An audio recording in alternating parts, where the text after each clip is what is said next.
You know what? It is pretty clear that the ground stop has now officially been lifted, because this is way more people in this area than we've seen this entire time. They really weren't letting a lot of people through, weren't letting anyone check a bag or anything like that for the past couple of hours. But it's clear now people are starting to show up for those flights. All flights across the country and here at Bradley International are now officially allowed to resume operations after the FAA ordered all domestic flights to be grounded for about 2 hours after one of their systems failed. Now, this already being deemed one of the biggest ground stoppages since the attacks on 9/11. Now, in the latest tweet from the FAA, they say normal air traffic operations are resuming gradually across the U.S. following an overnight outage to the Notice to Air mission system that provides safety into flight crews. Now, the ground stop has officially been lifted. We continue to look into the cause of the initial problem. Now, one man I've been speaking with all morning says that he was planning on flying from Hartford to Austin, Texas for a business trip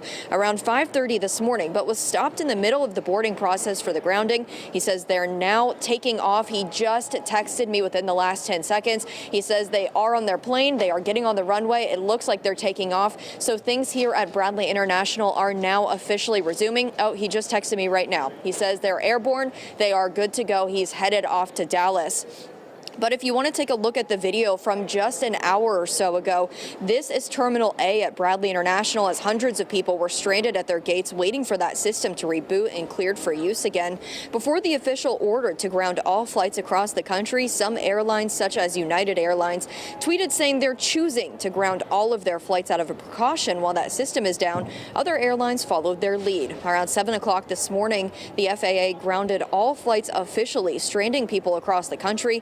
All of the flights that were in the air at the time of the grounding were clear to fly to their intended destinations. The FAA explained that the NOTAM system that failed is something pilots check before a flight to ensure the route is safe. They do not check it during the flight itself. Right now, the departure and arrival boards here at Bradley are showing lots of delays, all of them showing times around 2 hours or more past their originally scheduled departure times. Now, that traveler I just mentioned a few seconds ago that is now thankfully in the air, he's on his way to Dallas, says he never imagined something as simple as one system failure could create such chaos.